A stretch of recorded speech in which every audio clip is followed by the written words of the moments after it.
Welcome back everyone to another Brutally Ranked. Today guys, we're brutally ranking every single game of the year since 2014 up until 2024. The first one we have is game of the year 2019, which is Sekiro. This game is a freaking masterpiece and definitely deserves game of the year. It went against Resident Evil 2, The Outer Worlds, Death Stranding, Control, and Super Smash Bros. Ultimate. Now, in my opinion, I think it deserves Game of the Year that year, and I think it's a pretty good Game of the Year. I've really enjoyed this game. It's a great game. It's very difficult, but definitely a great game. Though, one thing that's interesting about Game of the Years, of course, is what games come out throughout that year. So some years get away with it a bit easier than others, depending on what other games came out. So for like the second game being Overwatch 2, the first ever Game of the Year, it only came out in 2014. It went against Titanfall 2, it went against Doom, it went against Inside and Uncharted 4. In my opinion, Overwatch 1 just doesn't really deserve Game of the Year title, in my opinion, just because, like, I believe Doom or Uncharted 4 deserved a lot more, because one, Titanfall 2 had a campaign, Doom had a campaign. Doom was great fun, incredible game, and Uncharted 4 it has an incredible story. So in my opinion, Overwatch 2, in my opinion, just doesn't deserve it. It's a great game, but Game of the Year, I don't think so. But I'd love to know, guys, would you agree or disagree with that one? So the next game we have on our list is The Last of Us Part 2. Now, if you know me at all, guys, and you've been watching for a little while, you know I'm a huge Last of Us fan. But honestly, I don't think The Last of Us Part 2 deserves Game of the Year. For gameplay, yes. For maybe audio, for how the game actually looks graphically, probably. But it went against Hades, it went against Animal Crossing, Doom Eternal, Ghost of Tsushima, and Final Fantasy. In my opinion, Game of the Year for that year in 2020 should have been Ghost of Tsushima. I went back to Ghost of Tsushima very recently and I thought it was an absolutely incredible game, especially on PC. I just think it's more of a polished and greater game, in my opinion. There's a lot more to it, and I just feel like it's a better time, in my opinion. But I do still think it's a great game, though I disagree with a lot of the things they did with it, and I was very disappointed with it. It's still a great game, but just a little bit disappointing. So the next game is Elden Ring, which is the Game of the Year of 2022. This is another absolute blockbuster of a game. Incredible game. You can't have Elden Ring there with Sekiro, but in A tier without Elden Ring being number one. Elden Ring is an absolutely incredible game. I didn't finish it. I don't even know how far I got into it. I have a good few hours into it, and I did enjoy it. It's very difficult, but it is an incredible game.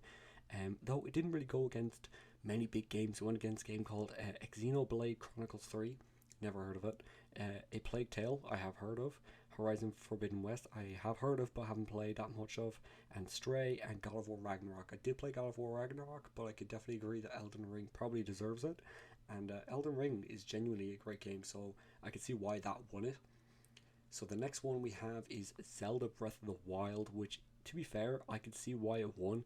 It won Game of the Year 2017. It went against PUBG, Horizon Zero Dawn, Super Mario Odyssey, and Persona 5. And honestly, this is another A tier. Now, obviously, these are going to be A tiers, like the Game of the Years, but I do have one in mind. Well, actually, probably two in mind for Game of the Year, maybe even three. But Zelda definitely deserves it, even though it went against a bit of an easier year. Apparently, we didn't have that many great games in 2017 by the looks of it. The next one we have is Astrobot, which honestly, in my opinion, did not deserve Game of the Year. A lot of people agree with me, but a lot of people probably disagree as well. It went against Balatro, Black Myth Wukong, Elden Ring, Shadow of the Erdtree, which is a DLC, and Final Fantasy, and Metaphor Refronterio. But yeah, in my opinion, Black Myth Wukong should have swept the floor this year and just won easily, but for some reason they didn't. And in my opinion, this is like a B to C tier game. It seems like a lot of fun, but I played a little bit and I thought it was a fun game, but not Game of the Year material, but fair enough. And the next game, The Witcher 3, which is obviously a huge, massive game, with The Witcher 4 coming out very soon, hopefully in the next year or two, I believe. The Witcher 3 is an absolute masterpiece. This game was released in 2015, Game of the Year 2015.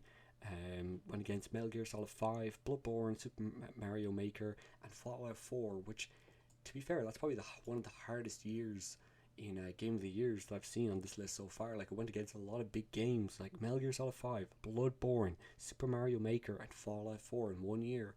That year was a great year for gaming, anyways. The next one on the list is It Takes Two, which is a fun co-op game that you play with your friends. Very fun game. Again, I don't really see how this is Game of the Year.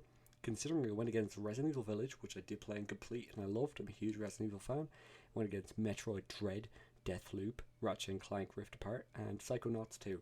Now, in my opinion, Resident Evil Village possibly could have won that year, but fair enough, It Takes Two won. In my opinion, this is maybe like a C tier for Game of the Year. But for like a co-op game, that game is probably like a A tier to S tier. Like if you're going for like co-op game, play with your friends, this is S tier. It's a great time. But for Game of the Year, I don't think so, in my opinion, to be honest. And the next one we have is Dragon Age Inquisition, which went against Hearthstone, Dark Souls 2, Bayonetta 2, and Middle-earth: Shadow of Mordor back in 2014. This is actually the first ever Game of the Year. And to be honest with you, I think Dark Souls 2 or maybe Middle-earth: Shadow of Mordor should have won that. I did not like Dragon Age. I did buy it on day release and I did not like it. I'm pretty sure I sold it like maybe a month later. Just not for me, but fair enough. This is probably a C tier for me. I just do not hear anyone talking about this game. Like if you think about it, like Game of the Year shouldn't just last a year and then be dead. Like I don't remember the last time someone ever brought this game up as being like an incredible game.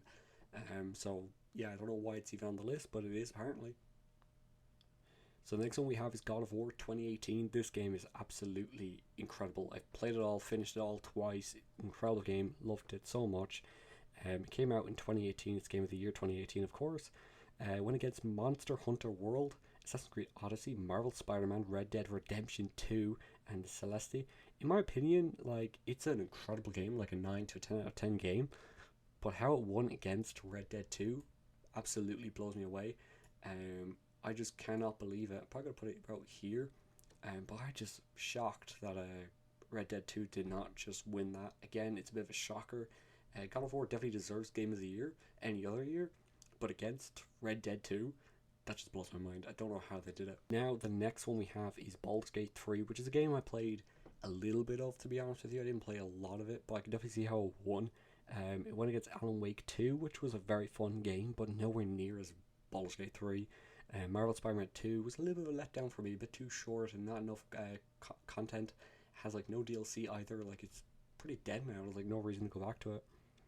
Went against Resident Evil 4, which I thought was a masterpiece. Maybe that could have won in my opinion, maybe. Super Mario Bros. And the Zelda Tears of the Kingdom. I'm actually surprised The Legend of Zelda did not win that, but I mean, fair enough. That's probably another A tier. Now, I'm going to have to be harsh and probably bring down Sekiro and probably bring down, in my opinion, I don't think Baldur's Gate should have won just because I do prefer The Legend of Zelda and I do prefer Marvel Spider-Man and I do prefer Resident 4. So I feel like that just won, but fair enough, but just not for me. Now, for Game of the Decade, the game that just makes me want to keep coming back, the game that I play the most out of all these games, the game that I enjoy the most, the story, the gameplay, the world, the atmosphere. What game do I genuinely think out of these 11 games is the game of the decade? Now remember, this is my opinion, but the game I'm going for is The Witcher 3. It's a perfect game, it's beautiful, incredible world, incredible design. Everything about this game is just a masterpiece. And I continue to come back to this game over time. So in my opinion, guys, this is my game of the decade. I would love to know down in the comments below, guys, what is your game of the decade and why. Thank you so much for watching. If you did enjoy watching, please hit the like button. It helps me out so much. And I'll see you guys in the next video. Goodbye.